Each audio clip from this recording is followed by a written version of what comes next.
À l'occasion de la sortie au cinéma du 10e opus de la saga Fast and Furious, j'ai eu envie de revenir sur l'impact du premier film de la franchise. Alors oui, il est bien vu de cracher toute sa haine gratuite envers cette saga depuis quelques années, voire même depuis ses débuts en fait, parce que gna gna gna, film de voiture pour les bofs, fans de tuning, tout ça. Mets la cassette de décibels, tu fais claquer un coup et c'est tout. Alors qu'on soit clair, oui c'est un environnement au premier abord très mascu, pas très écolo-friendly et tout, mais ça va un peu plus loin que ça. Et si Fast and Furious n'a pas inventé grand chose, tout est dans Point Break.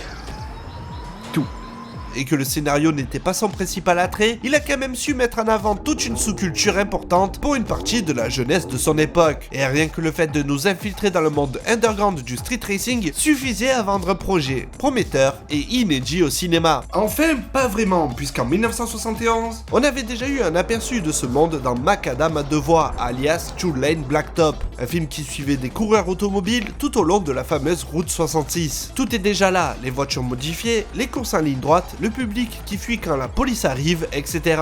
Mais c'est pas vraiment un film d'action comme les Fast and Furious. C'est plus un long métrage dans la lignée d'un Easy Rider, intéressant pour son côté capsule temporelle, mais c'est pas ce que l'on recherche aujourd'hui. Et oui, personnellement, j'aime beaucoup ce premier film, notamment grâce à ses scènes de course mémorables, mais aussi l'immersion dans ce monde où le bling bling est roi et où les néons brillent la nuit. Un monde qui a su marquer un nombre conséquent de personnes à sa sortie, dont moi-même évidemment. ATTX. Ça m'a tellement marqué que je me suis jeté sur Need for Speed Underground 2 ans plus tard pour faire moi aussi la course en ligne droite et injecter du nos au dernier moment pour vaincre mes adversaires. Et ça, malgré la mauvaise réputation que le film peut avoir à cause de son monde qui baigne dans l'illégalité. People are afraid that kids are going to go out and start racing immediately after the movie, and in fact, their cops posted at some of the theaters to prevent that. And to me, you know, driving fast, like taking pride in your car, that's what guys do. That's America.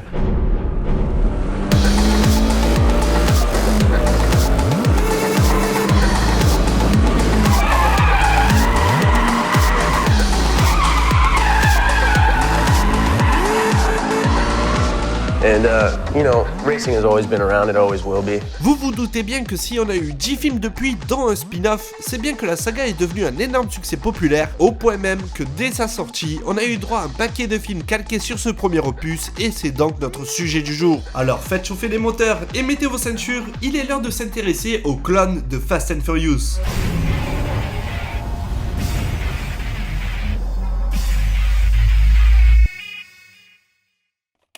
Bon, alors le but de cette vidéo est d'élire le meilleur clone de Fast and Furious, et pour ça, on va avoir besoin de deux règles très simples. Seuls les films sortis après Fast and Furious sont éligibles. Et oui, donc adieu mon favori, mon chouchou de tous les temps, 60 secondes chrono avec Nicolas Cage. Bon, en même temps, j'en ai déjà fait une vidéo que je vous invite à aller voir, car de toute façon, je n'aurais fait que répéter tous les arguments que j'ai déjà utilisés pour le défendre. Donc, next. Règle numéro 2, une course de véhicule motorisé hors circuit tu dois avoir. Pour moi, s'il y a un vrai marqueur d'un film Fast and Furious, c'est bien les courses illégales car ça rajoute toujours ce petit stress d'être interrompu par les flics et ça implique des enjeux intéressants. Je précise véhicule motorisé parce que vous le verrez dans ma sélection, j'ai autre chose que des voitures qui font la course, mais tant que ça fait vroom, c'est validé. C'est à peu près tout pour les règles, donc vient ensuite mon système de notation, très simple lui aussi. On va noter les films par rapport au casting déjà, j'éviterai de prendre en considération la popularité des acteurs, vu que Vin Diesel ou Paul Walker ont surtout gagné en réputation après la sortie de Fast and Furious. Ils avaient tous les deux des rôles dans de très bons films avant celui-là, évidemment, mais leur statut de superstar n'est arrivé qu'après avoir interprété Brian O'Connor et Dominic Toretto. Cependant, avoir une superstar déjà établie au casting rapportera un point de plus, le reste de la note étant basé sur le nombre d'acteurs ou actrices efficaces dans leur rôle, car c'était l'un des points positifs de Fast and Furious. Tout le casting est plutôt bon, de Jordana Brewster à Chad Lindbergh, en passant par Matt Schulze ou Rick Yoon, et évidemment Michelle Rodriguez, ils ont tous une personnalité propre et l'interprètent très bien. Donc ça sera un point par rôle convaincant. Ensuite vient la réalisation avec un supplément de points par nombre de courses. Dans Fast and Furious, on a droit à pas moins de 9 scènes du genre dans la totalité du métrage, que je vous détaille à l'écran. Bon ben c'est simple, c'est un point pour chaque scène de course réussie, avec des points doublés pour les courses de rue, car on est là pour ça. Et enfin, pour donner une note purement arbitraire, on va noter la soundtrack. Alors oui, les bruits de moteur qui vrombissent sont presque suffisants à eux seuls et peuvent vraiment marquer une scène. Ça pousse. Mais quel plaisir de lancer Fast and Furious et d'avoir les bombes auditives de Brian Transo alias Beachy pour nous accompagner. La concurrence est rude, mais juste, ça sera 0,25 points par son que je kiffe pour évidemment ne pas surévaluer un film à sa musique. C'est important, certes, mais il faut pas en abuser. Si je suis mon système de notation, Fast and Furious premier du nom s'en sort comme ça. 7 points pour les rôles principaux convaincants, avec un demi-point pour chaque second rôle sympa, ce qui fait 9 au total. 13 points pour les scènes de course qui sont efficaces et nerveuses, avec un bonus de 1 point pour l'ultime scène de braquage qui est vraiment spectaculaire, même si Rob Cohen n'est pas le réalisateur du siècle, il faut bien l'avouer. De plus, la réal sur tout le film, tout comme sa photographie, est assez propre, mention spéciale à certaines cascades qui ont d'ailleurs toujours vraiment de la gueule. Et enfin, pour finir, la musique, un joli 6,5 points rajouté au compteur grâce à tous ces titres que je réécoute souvent et qui m'ont fait découvrir plein d'artistes à l'époque, ce qui nous fait un total de 29,5 points pour Fast and Furious premier du nom. Maintenant la question est simple, est-ce que l'un des clones que j'ai sélectionné surpassera ce score? Ben on va voir ça de suite avec le premier film que j'ai choisi, Biker Boys. Et oui, je n'avais pas menti, on fait l'impasse sur les voitures avec ce premier film pour s'intéresser aux courses illégales de moto cette fois-ci. Sorti en 2003 et réalisé par Reggie Rock Batewood, Biker Boys raconte l'histoire de Kid, un prospect du gang des Black Knight, dont le commandeur en chef n'est autre que Smoke, interprété par un magnifique Laurence Fishburne. Ça, c'est ce que j'appelle un très bon début, mais élément déclencheur. Lors d'une course qui voit s'affronter Smoke et putain de Terrence Howard, le père de Kid, qui est aussi le mécano de Smoke, se fait percuter par la moto de son rival qui s'est planté. Wow, ok, plus un point pour cette mort. Quelque temps après, Kid, qui a décidé de démissionner du gang des Black Knight, organise des petites arnaques avec son pote Stuntman. Zero Van, c'est son vrai blaze, mais petite parenthèse, Stuntman est interprété par Brendan Fair qui a joué le frère de Todd dans Destination Finale, mais aussi et surtout, il était Michael du trio d'extraterrestres de la série Roswell. Les années 2000. Le premier qui chante du Dido a perdu. Kid et Stuntman n'étant pas très malins, leur arnaque est découverte par un troisième larron nommé Prums, et ils décident que pour vaincre Smoke sur la piste, ils vont devoir créer leur club à eux. À nous? Ouais. Mais c'est pas tout, arrive déjà la troisième course du film. Je vous avais déjà mis un extrait de cette scène dans ma vidéo sur Crank, car c'est Mark Neverdine et Brian Taylor qui sont derrière ces images pour le moins stylées. Pas de fond vert, de vraies étincelles et une caméra plus proche tu meurs. C'est encore une fois une plus-value énorme. On a des cascades, du wheelie, des stoppies et aussi des plans quasi GoPro, un an avant la fabrication de la toute première caméra de la marque au passage. Après cette petite démo sympathique, il est temps de faire valider le nouveau gang de Kid auprès du conseil des chefs des autres gangs du coin, dont Smoke, évidemment, Jimon Onsu et Kid Rock. Ensuite, scène de love avec Megan Good et scène de meuf en bikini gratuite. Avant que les sœurs qui sont là se sentent insultées, je vous demande d'accueillir Monsieur Turbo. J'en profite pour placer Turbo, le meilleur dessin animé copié de Fast and Furious. Bref, après y'a Smoke qui se fait trash talk par un Kid Rock ventre à l'air. Je t'ai bien regardé. Tu roules pépère. Comme un vieux. Bon, il lui met sa race, pas de suspense là-dessus, mais en plus il fait ça dans une scène encore une fois vraiment stylée, où on peut voir qu'ils ont du noce sur leur bécane. C'est généreux et j'aime vraiment ça. J'aurais d'ailleurs pu inclure cette règle. Du noce, tu dois avoir. Mais 60 secondes chrono le faisait déjà, donc on peut pas vraiment dire que ça vient de Fast and Furious. Ça l'a juste popularisé et c'est ensuite devenu un élément presque obligatoire. Et j'appuie sur le bouton rouge. Et déjà 5ème course à mi-parcours du film, entre Kid et Motherland, avec un départ très prétentieux pour Kid, puis la police arrive, toujours à casser l'ambiance là. C'est un métier quoi.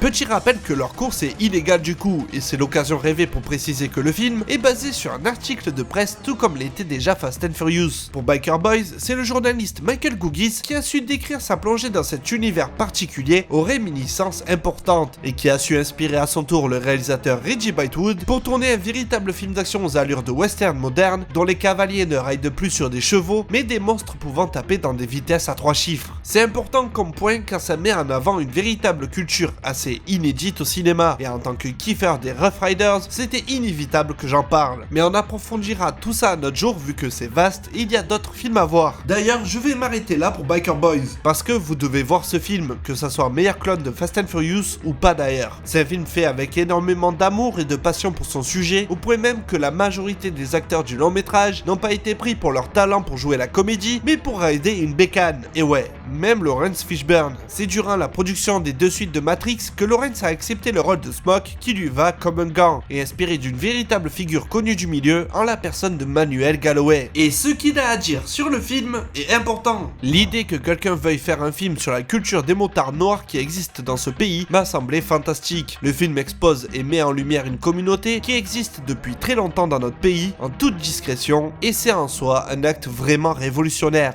Déjà, ça en dit long sur l'importance de Biker Boys dans le paysage cinématographique. Mais surtout, une fois remis dans son contexte de sortie, le film met en lumière les problèmes générationnels existant eux aussi dans le monde réel de cet univers-là. Cette nouvelle génération qui a troqué les vieilles Harley à papa pour des motos japonaises ultra puissantes, n'ont pas les mêmes coutumes, sont multi-ethniques et évidemment un peu tête brûlée. Tout cela se retrouve dans le film avec des arcs narratifs que j'ai pas envie de spoiler, donc voyez Biker Boys s'il vous plaît. Car en plus de tout ça, c'est aussi un long métrage qui s'attarde pas mal sur les personnages féminins, alors certes peut-être pas tant celui de Megan Good, mais plutôt celui de la mère de Kid, interprétée par une magnétique Vanessa Bell Calloway, ou encore la rideuse Queenie. Et je laisse le mot de la fin à Monsieur Fishburne pour vous convaincre une bonne fois pour toutes. Il s'agit de tous les héros méconnus de l'Amérique noire qui ont été des pionniers, la vieille école, les vieilles têtes. C'est en quelque sorte ce que mon personnage représente, cette génération qui est allée au cinéma à la sortie de The Wild One et qui ne se voyait pas dans ce film. C'est le western noir que nous n'avons jamais vu, qui n'a jamais été autorisé à être réalisé. Bon, après ça, direction totalement inverse, puisqu'on part en Allemagne. S'il va sur l'autoroute, il est mort.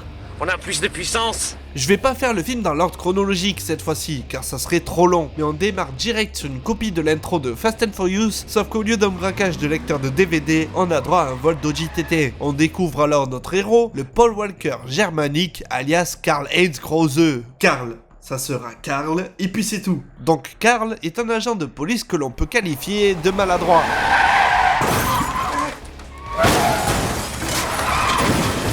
Alors ouais, va falloir que je vous prévienne, en plus d'être un film d'action, Autoroute Racer c'est aussi une comédie.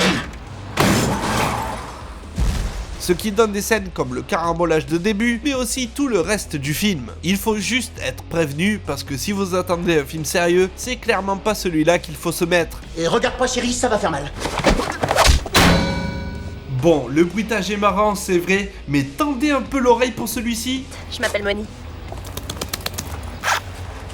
Salut, moi c'est Bulent. Bon mais ça, c'est un point de plus. Ensuite, on a droit à une scène de course avec malheureusement énormément de plans passés à un accéléré pour faire croire que les véhicules vont vite, parfois même avec 2 vitesses différentes sur le même plan. Alors dans Fast and Furious aussi, il y a de la triche, grâce à des CGI et des plans accélérés, mais on s'en rend pas vraiment compte tant le montage est réussi. Là, c'est juste moche et ça gâche un peu tout. Surtout qu'à la limite, autant garder ce genre de procédé seulement pour les moments où les pilotes déclenchent leurs noces. Genre, pourquoi laisser les passages cockpit avec l'acteur en accéléré, mais pas sa concurrente. Surtout que ça se voit quand c'est accéléré ou pas. Bref, c'est juste moche et on perd toute la sensation voulue au départ. Mais en plus, on a droit à ce genre de gag.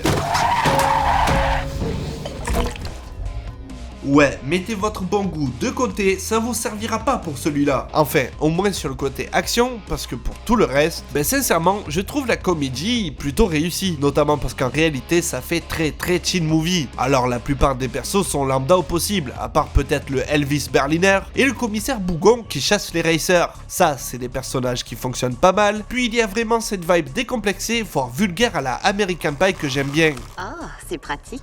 On va pas avoir besoin de cric comme ça.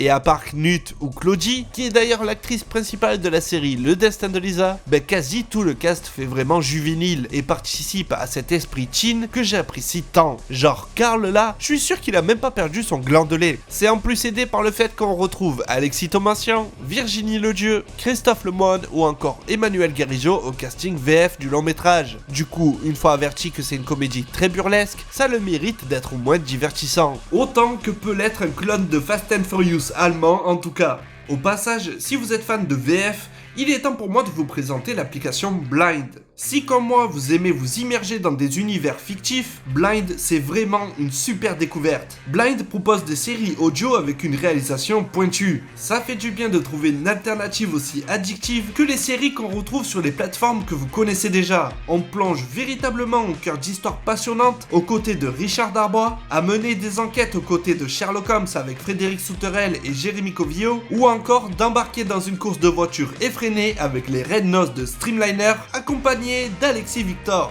Et on peut écouter ça partout, tout le temps. En ce moment, leur série phare est une adaptation sombre et torturée de Peter Pan basée sur le récit de Loisel, figure emblématique de la BD.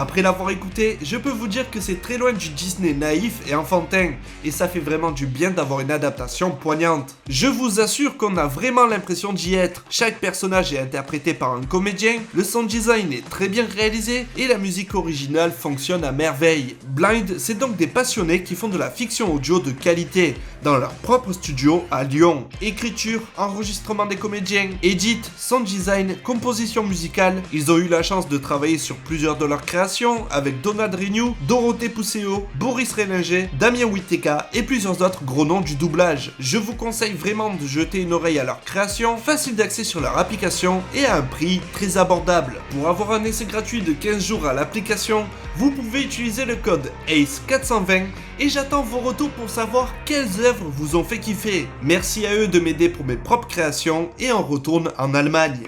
En plus de ça, j'aime bien aussi le fait que les fameux autoroute racers ne sont pas les braqueurs. Ah ouais, spoiler. En réalité, ils aident Carl à choper les véritables méchants du film et ça donne une dynamique entre les personnages très différente de Fast and Furious pour le coup. Puis bon, ça envoie en l'air des voitures de flics tous les quarts d'heure, donc il n'y a pas tout à jeter, c'est même un point bonus pour l'effort.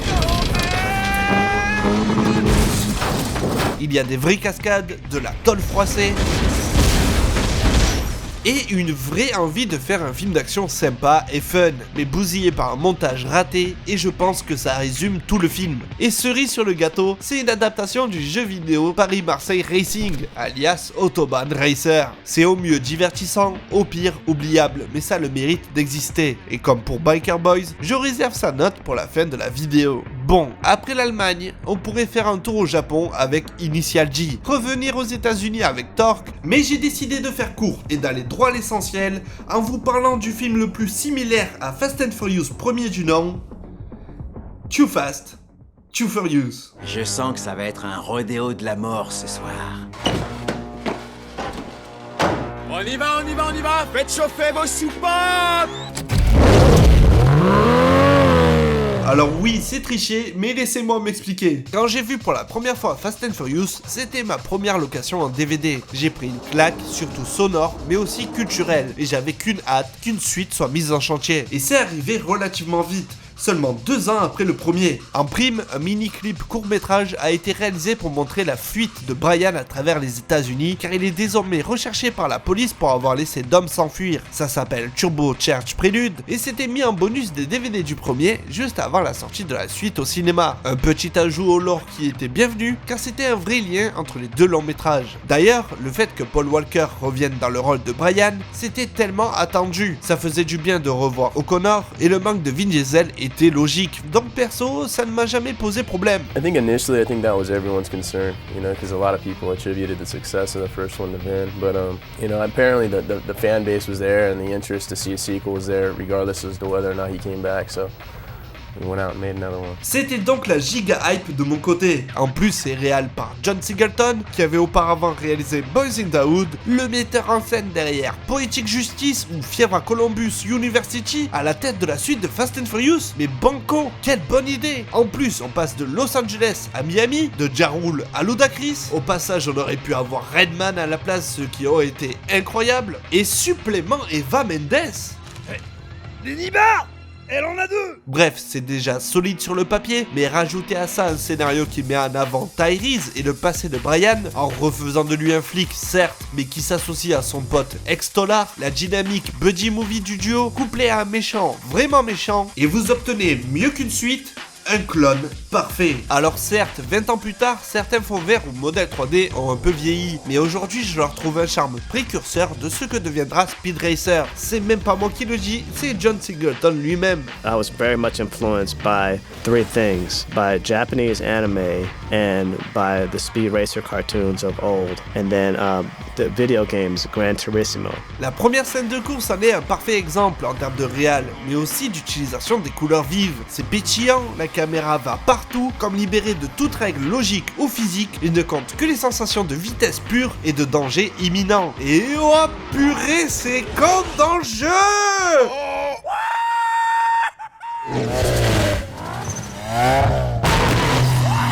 Vraiment, c'est pépite de bout en bout. Rajouter Suki, meilleure perso féminin de toute la saga, j'en ai rien à faire. Amaury Nolasco, alias Sucré de la série Prison Break. Jean, bordel, Jean du Rough Riders. Et cette Skyline, nom de Zeus. Je suis en mode full buff à bander sur une voiture, mais quel plaisir. Bon, et évidemment, il faut en parler, Paul Walker. Sa disparition brutale il y a bientôt 10 ans en a choqué plus d'un, et moi le premier. Si cela ne me dérangeait pas de ne pas revoir Vin Diesel dans le 2, c'est bien parce que pour moi, Paul Walker était au centre de la saga. It's really bizarre the way it came about. I was working on the Skulls with basically the same team, Rob Cohen, Neil Moritz, same studio, Universal. And Neil Moritz, the producer, approached me and he asked me, he said, "Hey Paul, what do you like to do next?" And I told him, I said, well, you know, I've always liked the idea of playing a cop. It wasn't maybe, but maybe three months after that, he came to me with this idea. He's all, look, the backdrop is modern day drag racing. You get to play an undercover cop. You get to drive around in fast cars and you get to make out with a hot chick. And so I was like, all right, cool, I'll do it. Paul Walker was like born for this role. It was crazy. We're like actors that was in Paul's movie because everything that's tied into cars and adrenaline, it was Paul's world. Okay. Great. Don't smack me, man. He was the guy that every woman wanted to be with and every man wanted to be like. You know, I don't ever want it to end. Alors oui, après on a eu un Tokyo Drift sympa, mais dont le caméo de fin laissant apparaître un Dominic Toretto en fuite au Japon me paraissait gratuit et sans intérêt. Et le quatrième film arriva. 8 ans après le premier opus, voilà l'idée géniale, mais surtout cette fois-ci attendue. Brian retrouve Dominic sous fond de vengeance après la mort de Letty, de l'action over the top mais rugueuse par moments, notamment la première course-poursuite à pied qui fait très Jason Bourne. Paul Walker y est plus charismatique que jamais et on a droit à un baboulinet qui fronce les sourcils. C'était très différent du premier, mais on y retrouve l'essentiel. Et si le cinquième est un bijou d'action décérébré et que le 6 raccroche les wagons avec Tokyo Drift, c'est bien à partir du 7 que les problèmes commenceront à mes yeux. La mort soudaine de Paul Walker le 30 novembre 2013, alors en pleine production de cet opus, sonnera pour moi la mort à petit feu du Fast and Furious que j'aimais. Celui qui, malgré un premier degré parfois ridicule, assumait quand même d'être des films d'action simples, dont seul l'univers autour du street racing aurait pu servir une saga riche en scènes de course toujours plus folles, mais qui au lieu de ça est devenu le symbole du film qui saute le requin à chaque épisode et dirigé d'une main de fer par Vin Diesel. And that's the other thing I really like about this movie is, you know, that's really the way it happens. You know, Hollywood almost always manages to get in there, you know, and somehow like they try to spice it up and they ruin it more often than not. But you know, with this movie they didn't need to. I mean, this lifestyle, this culture, I mean, what these kids do, I mean, this is real. Les mecs sont allés dans l'espace. C'est quoi la suite? Des dinosaures? Des zombies? Des Transformers? Ah. Alors bon, on pouvait noter ce revirement bien avant, mais c'est dès le 8 que ça part vraiment en couille. Et ok, en vrai, j'aime bien ça dans le 9. Et j'ai hâte de voir le 10 rien que pour ça justement. Mais force est de constater qu'on est maintenant trop loin du point de départ et que l'arrivée n'est pas celle que j'attendais. C'est pour ça que je me retourne toujours vers les clones de Fast and Furious premier du nom. Et surtout, le deuxième, parce que je retrouve ce qui m'a fait kiffer à la base de la saga et pas un ersatz de Triple X. Et ça, c'est un autre sujet qu'il faudra faire un jour. Ça, c'est un élément parmi tellement d'autres qui me font me dire que ouais, Too Fast, Too Furious est le meilleur clone ever. Car c'est vraiment un bon film, en plus d'être l'une des meilleures suites possibles. Et si Vin Diesel est un anti-héros quasi parfait dans Fast and Furious, Tyrese, lui, brille aux côtés de Paul Walker et reste pour moi le meilleur duo de toute la franchise. Avec tout ça et mon système de notation, il repart avec la note de 10 points pour le cast avec Paul Walker compte double, 8 points pour les courses avec supplément d'1 point pour les prémices de Speed Racer, 1 point supplémentaire pour les fusils du futur qui arrêtent les voitures, 1 point bonus pour la scène de stock car et 1 point de plus pour la course poursuite de 8 minutes divisée en 3 segments. Et enfin, la musique, plus discrète sur le score de David Arnold, mais une soundtrack remplie de tubes. Ce qui nous fait un total de 26 points pour Too Fast, Too Furious. Biker Boys pour le coup c'est un total de 23 jolis points et Autobahn mérite un honorable 9 au total. Je peux donc vous dire que des 3 clones, c'est bien Too Fast, Too Furious qui prend la première place du podium et c'est mérité à mes yeux. À vous maintenant de me dire en commentaire vos clones préférés et leurs notes. Retrouvez-moi sur KissKissBankBank pour contribuer à la chaîne et aider à ce qu'elle puisse continuer. C'était Ace Modé, à la prochaine.